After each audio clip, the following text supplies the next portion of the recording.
But Discord, that should all be working. If you're on Discord, please mute yourselves, guys, because I record this. I just realized I forgot to press record, which would not have been good. Where are we? Share screen. Let's go. Record. Sorry, guys. Oof, that's annoying. All right. So Zoom's recording. There we go. Perfect. All right. So if you're watching on Discord, you should be seeing my screen. If you're not, I'm really sorry. If you watch on Instagram, obviously you can't see my screen, but last thing, I'll get it up and going, guys, on YouTube. All right, sweet. We're all set up. Firstly, before I start, I've got some good news and I've got some bad news. Good news, we had a really good round. The premium boys hit Daniel Saifidi, third try score at 71s, and Daniel Saifidi, like first or last or whatever, at 30-1. So one try got us, more than 100-1 worth of winnings, whatever, which was awesome. That Daniel Saifidi try also on our custom market with BetRight for the weekend, where basically I choose 3 different props, and if any one of the 3 score, we win the market, which is awesome. And in the article, I had Tyson Gamble at 41-1 to score the first try. Insane price, by the way, and that got up for all of us. So yeah, look, still had a few shit weeks before that, but with stuff that I do, it's high odds. So a couple of good weeks, and then bang, we're good to go. So that's some of the good news. I swear there was one other good thing, but I've forgotten it. And also, if you're wondering where I'm wearing this again, this Udi, by the way, the Udi or whatever the hell it's called, I did this last week, and we had a really good round for at least for premium. So I grew up playing cricket, and if you play cricket, you know that people who play cricket are really superstitious. So if you do something that brings you good luck, I'm going to keep doing it. So that's why I've got this on again. The bad news is I'm super fucking dusty. I had, I think, about 8 beers last night and spicy chicken wings for dinner. And I've been on the toilet for half the day and I'm absolutely exhausted. So if I'm a little bit low on energy, I apologize. It's shit weather. It's cold and rainy. I'm hungover or sick or both, but I'm gonna truck along. So awesome, guys. Let me get into it. So if you can see my screen, as always, please Google Wicky Linktree, all the stuff that we do, our social media, our Discord community. It's all free, by the way. A try scorer odds comparison tool for NRL try scorers, AFL goal scorers, and disposals, and NBA stats and player props odds comparison tool as well. So we've got 3 of those and a bunch of other stuff. I won't go through it all because I do that every week, but you'll find stuff right there. We've also got stuff just to help you out with your punting. So we've got an article that explains the odds comparison tool. We explain what Wicky Premium is, a few other things, a whole bunch of resources. This NRL round 10, again, a bit sick and potentially a little bit dusty today. So I haven't done, one of the shit bits of news, guys. Sorry, the Punter's preview article and the Edge v Edge article that I started doing last week. I'm going to do that tomorrow morning with the podcast and a whole bunch of stuff that we're doing. I'm just too busy right now and honestly pretty exhausted. So tomorrow morning we'll have the Punter's preview article out this week. But as always, from next week onwards, we'll be on to our normal schedule. And the odds comparison tool is live, and this podcast is obviously live, and it'll be up in an hour or two if you want to listen, or if you want to listen to it or watch it later. But that's it. Enough of the spiel. Google Wicky Linktree, all that stuff is free. Join our Discord. We just crossed 4,000 people. That's probably it. Let us get into it. Where are we? Oops, sorry. 1 second. There we go. All right, cool.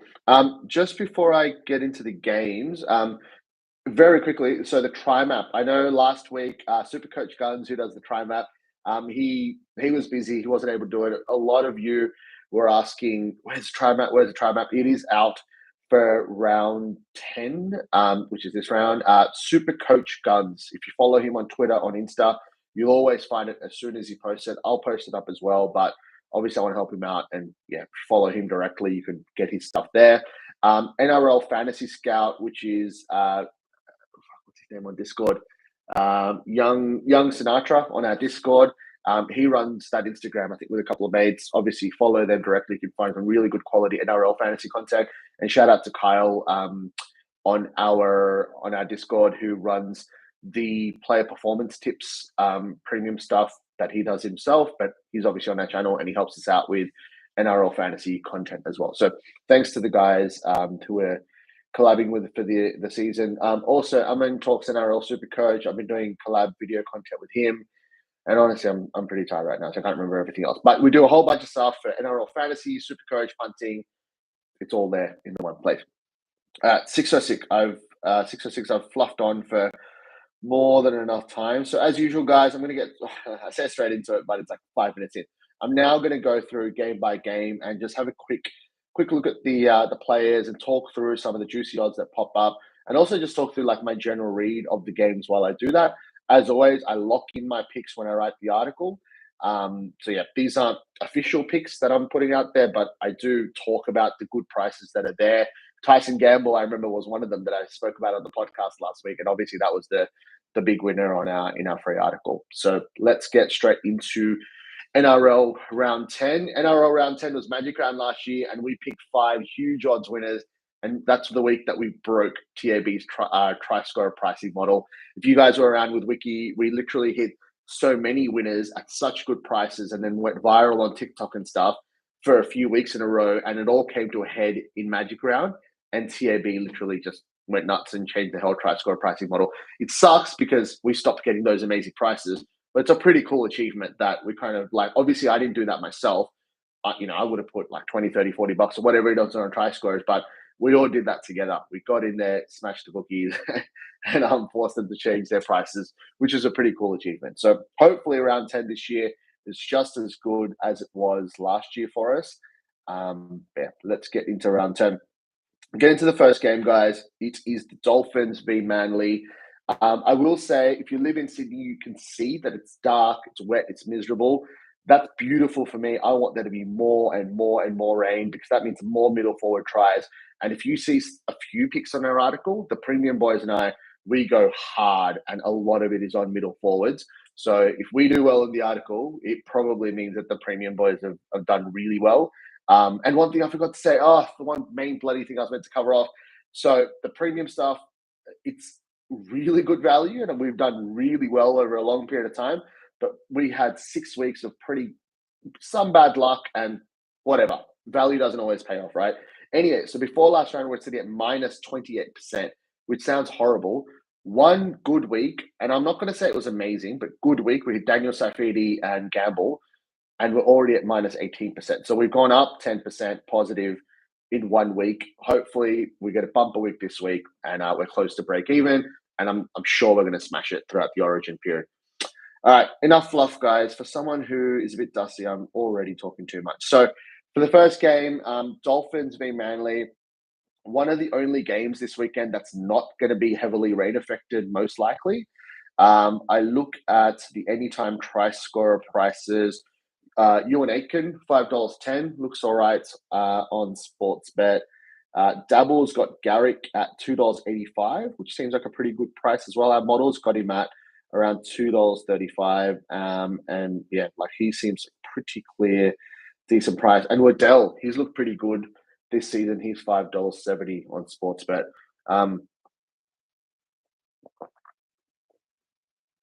Sorry guys. First try scorer wise, where are we? If you like Sabi on the right wing, he's paying $10 on BetRight, and so is Asako. BetRight's got some pretty good prices for first try scorer. Now I didn't even see these before. So Katoa at 41 on BetRight is another pretty juicy one as well.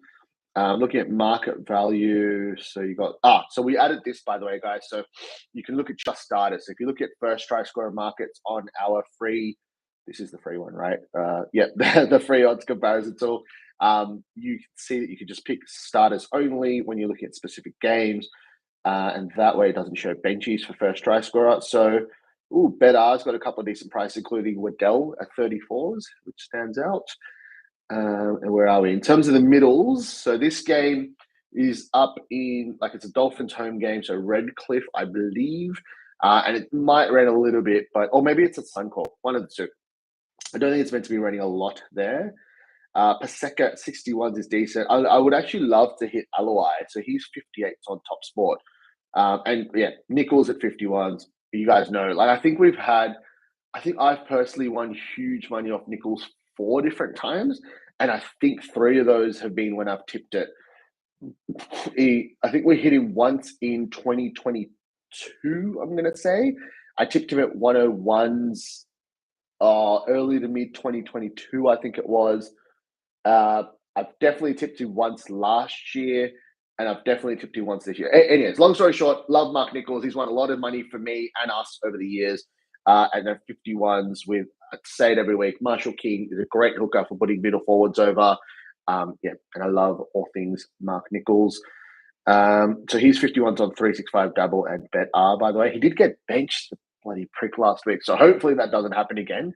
But yeah, definitely like that price as we stand at the moment. So I'm going to move on, guys, partially because I'm crook and dusty, partially because there's a lot of, so it starts from this game actually. So there's 2 games in Sydney on Friday and I think 2 on Saturday. And the rain is, look, forecast can change, but it's already been raining all week. And I think Friday and Saturday are meant to be like the 2 main days for the rain. So I'm, as I said, hoping the rain comes, means more like the game's playing more in the middle of the field, better chances for our middle forwards to hit at big odds. That's how Wicky works generally. So yeah, if you're obviously on our tips, and this is not the week, by the way, please God stay away from people who put winger multis on. Generally, that is a horrible thing to do. You are literally putting money down the gutter. I've said it about 1,700 times in the last couple of years here. I don't know why people keep doing it. You're literally getting one bad bit of, like, one player at shit value and you're multiplying it to make horrible value. Said that multiple times. People still keep doing it because they think it's fun. That's cool. Do whatever you want. But please, God, don't do it when it's fucking raining. If you saw the footy on Sunday, both games were played at stadiums that were the Sharp Park was like semi-flooding in the morning or whatever, and Newcastle was like really strong rain and a heavy track. There was 8 tries across 2 games, which is perfect for me because I fucking called it. I said it's fucking raining. Don't bet on winners, backs, etc. 8 tries scored in 2 games.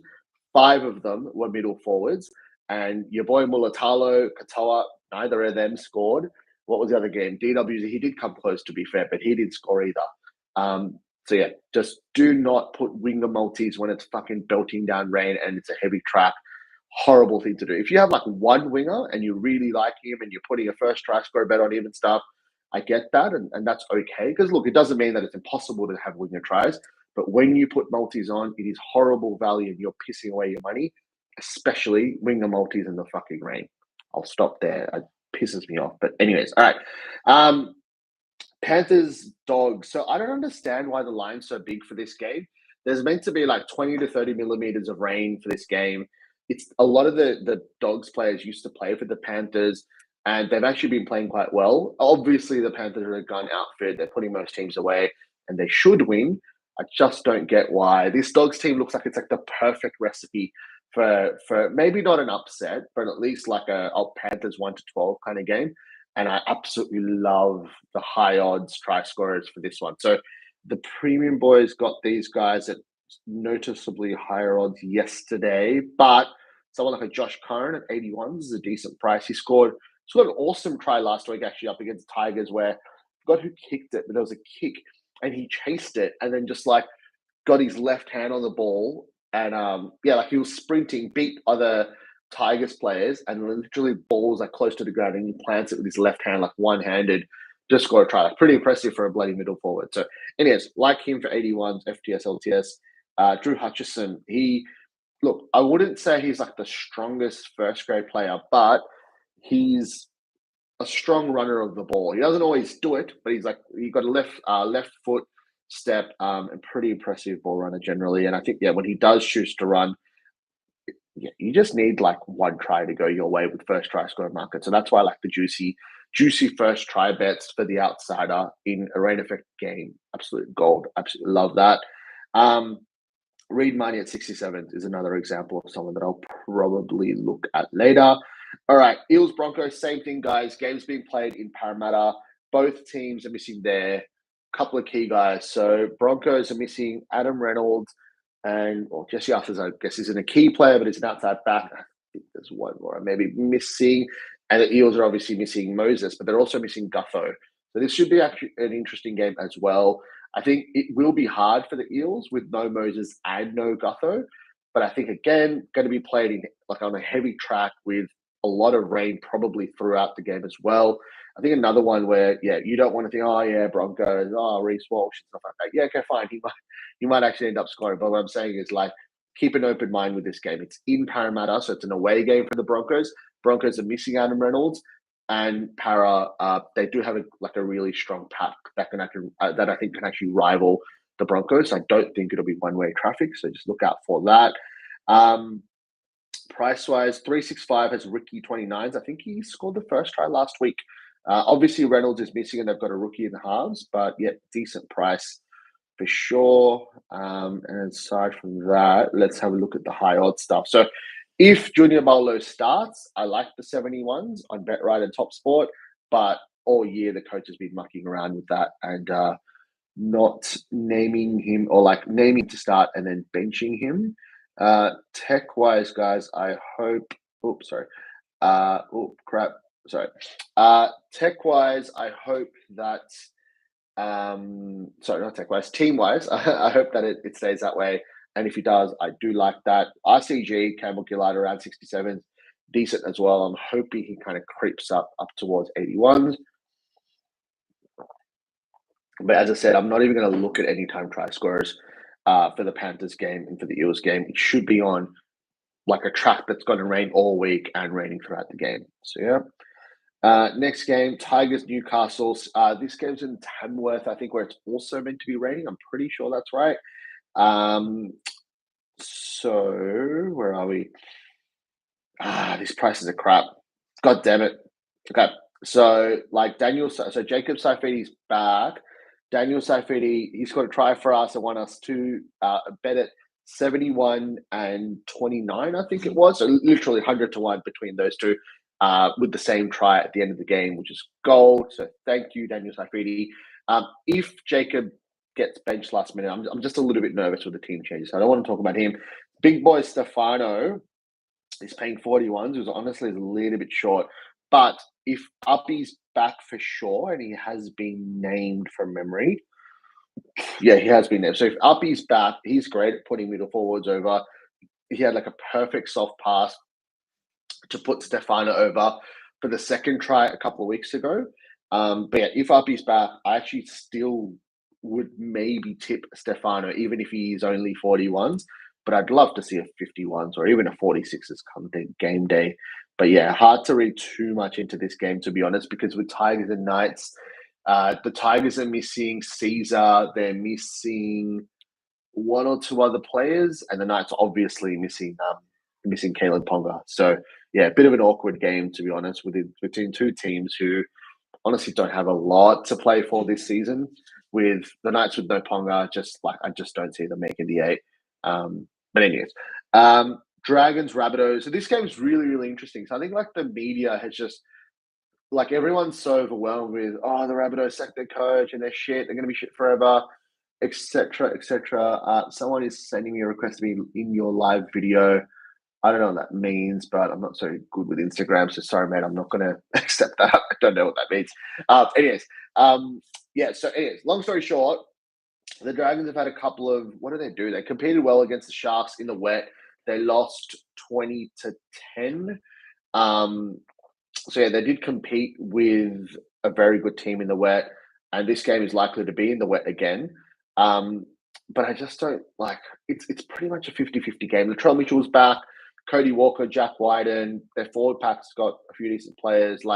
You do know that generally, I don't know. I just don't understand why everyone just it's something NRL people and the media and stuff. It's like if something is happening, it's always going to happen. Oh, the Rabbitohs have failed to cover the line for X amount of weeks or 15 weeks or whatever. Oh, they sacked their coach. It doesn't mean that they're going to be shit forever. You got Latrell back, you got Cody Walker, you got Damien Cook, you got Arrow, Tom Burgess, etc. in the forward pack.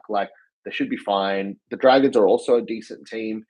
On paper, not the best team, but they've been showing some decent character. So game in the wet, pretty much 50-50. So I will be looking to hit some high odds try scorers, and I'll be hoping to see better odds than we are now. But someone like a Davi Mawale, for example, he's already scored a try this year. I loved him from his games for Cook Islands. I think he scored a first try or a first try second half for me.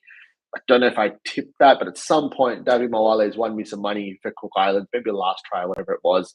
But look out for him for sure. Aside from that, there's probably not any super enticing options. Another one in the wet could potentially be hookers, by the way. So if you get like a lot of sets near the opposition try line and it's like wet, you kind of like don't like it's kind of hard to spread the ball. If you guys watch the Warriors game, they kept trying to get their like normal play out to DWZ and he kept like not having enough space. It was like awkward because of the wet and the heavy track.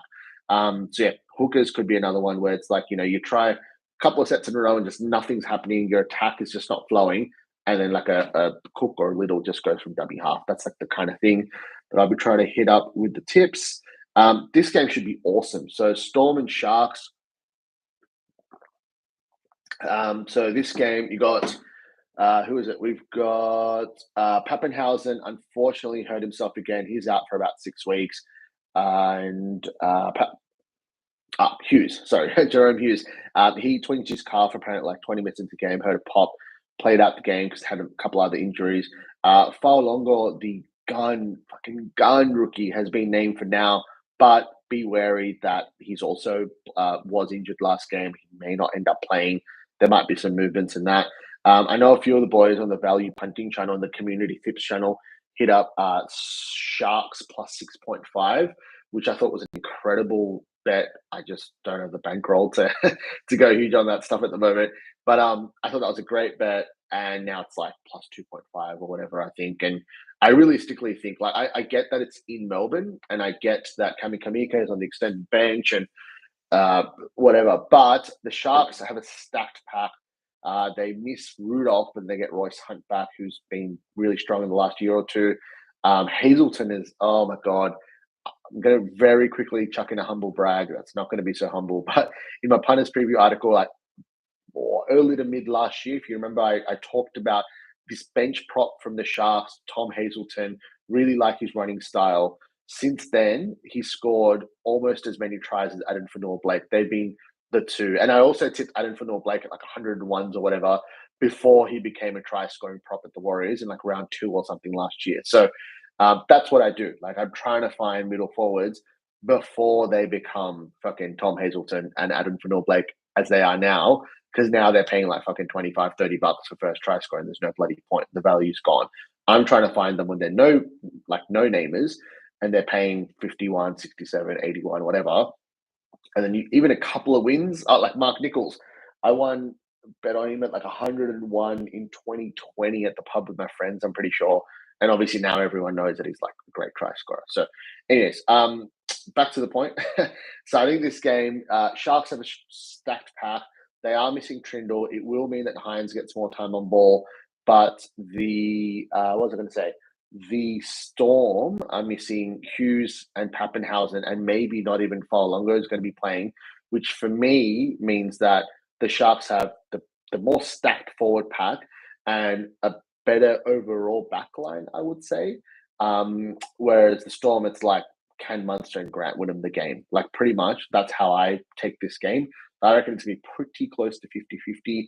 Again, I don't think this game, I don't think Melbourne's got much or any rain. So this will be like one of the normal games for the weekend.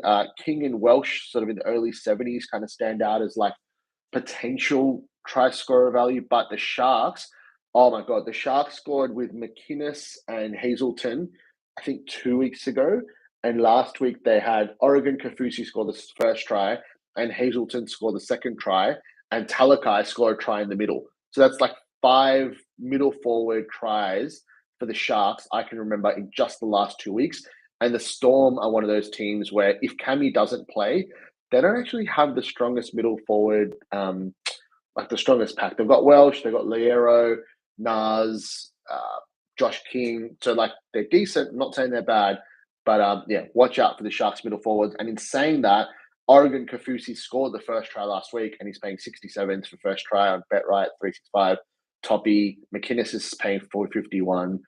Sean Bloor is like the obvious one. How the hell is he paying 41 on 365? He looked really good. I think he scored a try 2 or 3 rounds ago. And Munster will be getting more ball on the left.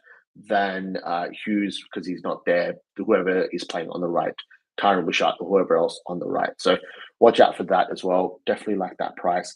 Tommy Hazelton's paying 38 on Toppy, and he's paying 17 on Sportsbet. So I know which side I'd be using to get on Tommy Hazelton if you wanted to. So Roosters Warriors, this game is going to be super, super interesting, guys. So the reason I say that, it's Warrior Hargraves 300th, huge occasion. I assume it's at Allianz or whatever that stadium's called now. But yeah, it's in Sydney. Away game for the Warriors. The Warriors have lost 4 straight, I believe it is. And a couple of those games have been shockers. Lost to the Titans in New Zealand at their home ground on Anzac Day. Anyways, as you guys know, though, I don't try to read too much into this stuff when it comes to first try scorer plays. When you look at any time try scorers, or if you're tipping who's going to win the game and line and stuff, I try to stay away from that. I don't try to be like, for example, Jacob from Tripod's done that for over a decade. He's a gun at reading the games and tipping lines over a long period of time. I try to stay away from that. I try to look at player running styles. Like with forwards, you can't go, oh, Hazelton scored 2 tries in 2 weeks. I'm going to bet him for first try scorer next week. That's not how this works. You got to think about who's running the ball hard, who's looking for the try line, what price are they on different bookies. That's the kind of way that I think. So I will tip a Bulldogs middle forward like Max King. If you give me like 126 or 151 to 1, I will tip that and I'll bet on that myself. That's the way that I think. Obviously, if all you want to do is bet on wingers every week, you're not going to love it. Anyways, Roosters Warriors. Afoa is paying 81s at the moment on BetRight. Definitely love that. He's been named to start at the moment. Tohu Harris is paying 71 on Toppy. Warrior Hargrave is paying 51s, which is a joke because, Lindsay Collins is paying 51s, and now that's decent. Anyways, a few different prices. Sunday is the day that's meant to kind of ease off in terms of the rain. Again, anything could happen with the forecast, but I'm thinking it might be like a heavy track with not as much rain as previous days, so it might be more of a normal game. Adam Fanor Blake is 41s on Better. If you're lucky enough to be able to get try scorer bets on Better, good luck to you. Obviously, it's a great price given how many tries he scored recent weeks. Interesting one. There's been chat around Radley. This was a quote I read somewhere on NRL Fantasy Scouts Insta, where I think Robbo, the Roosters coach, was saying that he prefers. This is super weird, but he starts Nat Butcher on the edge, plays Radley in the middle, and said something along the lines of like he actually prefers Radley on the edge or Nat Butcher in the middle. Please feel free to comment wherever if I've said that wrong or whatever. But when I heard that, I thought, oh, that's interesting. We actually hit Radley last try scorer at 71 to 1 in Vegas for the premium boys in round 1. So I would definitely be looking out for that, if not this week, for future weeks. Anyways, so to recap real quick, a couple of prices that stand out, that sort of higher range on Bunty Afoa 81. And if you look a bit lower, there's like Fanua Blake and Better 41s. Jackson Ford is insane at 41s on 365. So there's a few good prices. And with this stuff, all you want is just like the Warriors to be, they've lost 4 straight. They would be frustrated and they just go all in early and they score the first try. It's like a Jackson Ford at 41s. You're like, hell yeah, he's been a good try scorer the last couple of years. One thing I'll say really quickly, Ford is an interesting one where, I used to think and tip, ex-player like a Kurt Capewell, he's on Sean Johnson's right edge, who'll put him over. But then I keep watching the bloody Warriors, and Johnson actually roams, and he's put Ford over for at least he's definitely put him over for 1 try. He's roamed to the left and then put his left back rower over for a try, and I think he's almost done it another time. So definitely. I think sometimes it's about my instinct goes, oh, but Sean Johnson's on the right, but then you got to think who's the actual better hole runner. It's just like Hines. I've been watching the Sharks really closely the last 2 weeks. Hines has put 2 weeks ago, Hines dummied and ran and scored a try towards the end of the game. But ULA was playing that left. He was running. ULA is a middle forward, Braden ULA from the Sharks. So he's running wide on the left side for the Sharks. And he's one of my OG try scorer boys. I loved him since he started his career, by the way. Anyways, so dummies and goes. And then I think the next week, I forgot which player now, but I'm pretty sure Hines did the same play on that left side. But you think, what the hell? He's a right side half. But it's because Hines, Sean Johnson, they're like super ball dominant with guys like Daniel Atkinson, who's a rookie, and Tamara Martin, who is an experienced first grader, but he's just like not Luke Metcalf, for example. But yeah, I'll get back on topic, guys. That Roosters Warriors game should be an absolute epic. I think the Roosters are definitely the better side. There was a stat where for the first time in like 2.5 seasons or something ridiculous, that their first choice team is going to be playing together all at the same time. Absolutely insane. All right, I'll move on to the last game, Titans Cowboys. Actually, I'll say one last thing. So Terrell May scored 2 tries. If you play fantasy and SuperCoach, there's this whole thing of, did you trade him out? Did you hold him? Did you play him? Did you not? So that's one part of it. But obviously, for now, we're talking about punting, right? So this is the ridiculously unlucky run we've been on with the premium boys, right? So we had him tipped at third try scorer second half, and last try scorer, all at odds around 71, 81, 91, whatever, right? Dude comes on. I'm pretty sure he was on for the third try, right? He didn't score the third try. He scored 2 tries, right, in that period of the game. He scored 2 fucking tries, a middle forward, but it happened to not be any of those 3 tries that we had bet on. And you can imagine after a few shit weeks how absolutely frustrating that was. But obviously, Daniel Saifidi and Gamble got up, and yeah, we had an amazing Sunday. We move on. All right, last one, guys. Titans Cowboys.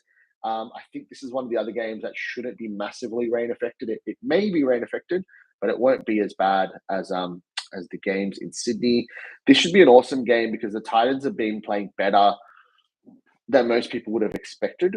Whereas I think the Cowboys as well have lost 3 or 4 in a row, and their side on paper looks awesome. So it's hard to justify that. I just cannot believe Griffin Neame is paying 67 on 365. It's almost like they don't know who he is. So he went from the bench to starting a couple of weeks ago for pretty much the first time in his career, right? And he's done that on merit. And it's almost like they don't know who Griffin Neame is. Well, I'll show you who Griffin Neame is. Griffin Neame is the dude that's played 53 career games, almost all of them as a benchy. And obviously early on he was a rookie and he didn't get much minutes, etc., right? But he's played 53 games. And in 3 of those, let's just say he started, say, 50 off the bench, which is pretty much correct. 3 of those, he scored the first try in the second half. Obviously, like, it's not going to go on forever, but that would mean that he should be priced at like 17s if you just go off that exact number, right? And now he's playing up against the Gold Coast Titans with no Tino, as we know, and we're getting 67s for him to score the first and the last try, 2 separate bets on Bet365. Just insane price, absolutely insane. But anyways, I'll get onto this and obviously tip it in the article when I get to that. Aside from that, there's obviously, definitely a couple of good prices. Fini Fuyaki at 34s, great price as well. He looked really good. For anyone that watched that Cowboys last game, I think it was on Saturday night or Sunday, whatever. I forgot if he scored, but he came really close 2 or 3 different times. Pretty sure it was Dearden that was working with him on that left edge. But yeah, Fini Fuyaki, again, from the first moment I saw him take a hit up or whenever, like his first game, I was like, him and Lukey both, when I saw them, I was like, holy shit, they are elite ball runners. So anyways, if that Fini Fuyaki price holds at 34s, by the time I write the article tomorrow morning, I will 100% be putting that in. He looks really, really good. Anyways, I might leave it at that for now, guys. Oh, and like, it's just a joke why maybe I saw that wrong. No, I did say it wrong. But Ruben Cotter, I think he scored the first try last week or the week before. No, I think it was last week, and he's priced at 51s. Again, a really good price. Him and Cam McInnes, I see as quite similar, where I'm like hesitating to tip them at 51s, but they've like noticeably gotten better as ball runners in the last 12 months or so. I kind of reserve that 51 kind of price for like a Nichols or a Neame. Like, I'll tip those guys. And I thought Cotter and McInnes are like just a run below for me. So I struggle to tip them at 51. But I'll have to see with Cotter because I might have to start tipping him. The way he ran the ball last week up against Titans, where like they've been really impressive. They've fought, like they've been more competitive than you would have thought, essentially. But Cotter at 51s against the Titans, that may now, in this climate with bookie odds, it may just become tippable. It's marginal in terms of if it's amazing value, but I think it's definitely good enough to get on is what I'll say. Anyways, guys, look, in terms of the punting stuff, that's pretty much it. So as always, Google Wiki Linktree, the odds comparison tool that you see on your screen. Let me know what you think about this dark mode, by the way. We've just experimented with the colors. If it looks shit, let me know. If you like it, let me know. We can tweak it a little bit. But yeah, the odds comparison tool that you see, all things Wiki, it's all on our Linktree, so please check it out. If you are only here for our punting stuff, by the way, that's it. I'll do the punters preview article and the Edge v Edge analysis article that I started doing last week, which is a huge hit. I'm going to do that tomorrow morning, guys. Sorry, I'm just exhausted. So I'll do that tomorrow morning. But yeah, if all you're here for is punting, you can head off because I'm going to very quickly talk about my fantasy and super coach team just for maybe 2-3 minutes max. And then we will wrap it up. So my fantasy team, I love NRL Fantasy. I've been obsessed with it for almost like more than 10 years, but my team is just not very good. Like I captained Hines, I had David Fafita, I had Terrell May who scored 2 tries, and I still just stunk it up last week. I'm like consistently around that 40K mark. It's a little bit depressing. I did say to you guys last week in either this pod or the pod with Aman that I did for SuperCoach is don't stress too much about your rank. Your rank is your rank. Like you can make a couple of trades and you can kind of put your team in a good position for the buy rounds, but if you're not making huge improvements, I wouldn't stress too much. And I'm not. I'm just trying to get to the buys with like the origin period with a team that I'm relatively happy with, and just hoping to make big moves in the buy period because that's when a lot of the head-to-head guys like don't really do their teams properly, etc., etc. So, anyways, so for this round, I've got Strange for Fa'alongo as my only trade, and then again, Fa'alongo could be ruled out because of his injury, and then I'll have to tweak that. But I'm just taking the approach of it's pissing down in most of the games. There's going to most likely not be like big outside back or halves scores where they go nuts and score 2 or 3 tries to get a bunch of assists and stuff like that. It's going to be a pretty dour round. So I'm kind of like happy to play it safe in terms of like just I've got some real like, oh my God, I've got 3 bench middles in my starting middle forwards for my NRL fantasy team. Like that's how much of a joke my team is at the moment, but I'm just happy to cop it. Like it's okay. I'm going to put the captaincy on David Fafita up against the Cowboys in a game that either won't be rain affected at all or not massively rain affected. The Cowboys have been pretty crap in defense, and David Fafita has been in beast mode. So happy to take the risk on him instead of Hines playing up against the Storm in Melbourne, which I think even if the Sharks do win, plays well, I just don't see like a massive ceiling for him this weekend. So I'm happy to take a bit of a risk. SuperCoach wise, surprisingly, I'm doing better in SuperCoach than fantasy. I'm 30K, I'm 29K rank. I brought in Connor Watson because Uppy was out last week, and I was like, Uppy's out this week. He's playing busted, might play Origin. I just want to get rid of him. So I've got Watson, which I'm super happy with. And I've done a bit of a pod trade with Eisenhuth, Tom Eisenhuth. Most of you probably don't even know who the hell he is, but I brought him in for Joe Chan because Chan is going to be like an AE nightmare. Reason I've gone Eisenhuth, he got like 70 odd tackles in the wet last week, I think, or 60 odd. And in the last 3 weeks, there was a game that the Sully Anzac Day game, Sully got knocked out, and Tom Eisenhuth went to the centers straight up and obviously got shit stats the whole game because of that. But outside of that, Flano's been giving Eisenhuth really good minutes, and he's doing really well for them. And I think if he could kind of lock that role in, he could actually be like a really good, consistent player. And obviously, I'm a little bit biased by this weekend, the wet, etc. He'll rack up a huge score with those big minutes in the middle of the field this week, and he'll go up in cash. And I know you shouldn't make short-term trades. I don't want it to be a short-term trade. I want him to become like a 60-minute middle, and I think he priced at just over 50, averaging 55. I think like a 65 to 70 average is possible. And then if he's playing a good role and that the minutes and the role stick, then he could be like a great pod sort of medium-term option. And he's priced at 516, and he's a center wing player.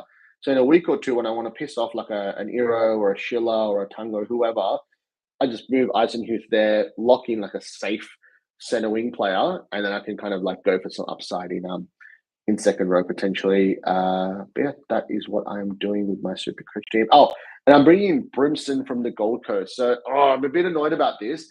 I didn't fully click that he was playing at fullback and the Titans were actually playing decently. It's a bit stupid because I watch every game obsessively, but I saw him closely last week and he looks bloody good. So I really do hope that he sticks to the fullback spot and doesn't move to the halves, because they've got Chris Randall, their hooker, play in the halves, a bit awkward. But if he does stick to fullback, even if it's only for a couple of weeks, and then he moves to 5-8, I don't see him going back to center with how well he's playing, by the way. I think he'd be a really good pod play. The Titans may not win many games, but you know that they'll be decent in attack. So super happy with these 2 pod picks. But as I said, I'm ranked 30K. I really did need to piss off Chan because I don't want that A nightmare, and I wanted to piss off Hutchison before he plays the Panthers in the wet. So I may backtrack on that Eisenhuth move, and I could do something else with that second row trade. But I've already got David Fafita in this team as well, and I'm captaining him with the VC on Garrick. Garrick plays a dry or relatively dry game on Thursday night against the Dolphins. So I'm going him as VC, going to Fafita as captain. Fafita, I think, could go absolutely bonkers. He's averaging 84. He's been off the bench for a couple of games. He's been coming back from injury, and he's still averaging 84. To put that into context, Cleary's averaging 70. Nico Hines, who's had a couple of really good scores, is only averaging 91. So everyone's so high on Hines, and he's averaging 91. And everyone hasn't really respected Fafita enough, I think. And he's averaging 84. I don't think in a normal week I would captain someone else over Hines in his current ball dominant form with no Trindle on the left and a rookie playing there. But playing in Melbourne against the Storm, which I think will be the Storm missing Hughes and Pappenhausen, I think they'll try to make it a tighter game. And it's not, I don't think Hines is going to go huge in SuperCoach, where I think Fafita actually could on a flat track against the Cowboys. So that's my reasoning. Anyways, guys, that wraps it up. I hope you've enjoyed my the pod this week. I thought I'd actually be exhausted, so I didn't think I just didn't know how long I'd go for and stuff. So I've actually ended up going for about 40 minutes, which I'm surprised by. So as always, guys, what I try to do with this is go through, wrap up the week that was. Obviously, for once, finally, after a few weeks, we had a good week with our tips last weekend, which was awesome. And then I get into the tips for this coming week. So I've done that. There's a bunch of resources for fantasy and SuperCoach and other people in terms of tips and stuff on our Discord community. I've covered off all of that. It's all free to check out. Google Wicky Linktree. Ended up with a little bit of fantasy and SuperCoach. But that'll be it. Enjoy your weekends, guys. Stay safe. If you're in Sydney, it's going to be belting down. Fingers crossed for a shitload of rain, a shitload of middle forward tries. And I hope this is the bumper weekend that we've been waiting for. I think we had round 10, 14, 21, and 27. And I think I'm missing one. I think we had 4 or 5 rounds where we had 4 or 5 or maybe 6 huge 34, 41, 81, 101, big odds winners all in the same week. And obviously you can't predict that stuff, but in my mind, I'm thinking more rain, more chance of middle forward tries, and more chances of us winning big this weekend. So punt responsibly as always. Enjoy your fantasy and SuperCoach. Good luck with your teams. Enjoy the footy this weekend, and I will catch you. If we have a good round, I'll have to wait this every week. So anyways, guys, enjoy yourself. Thank you.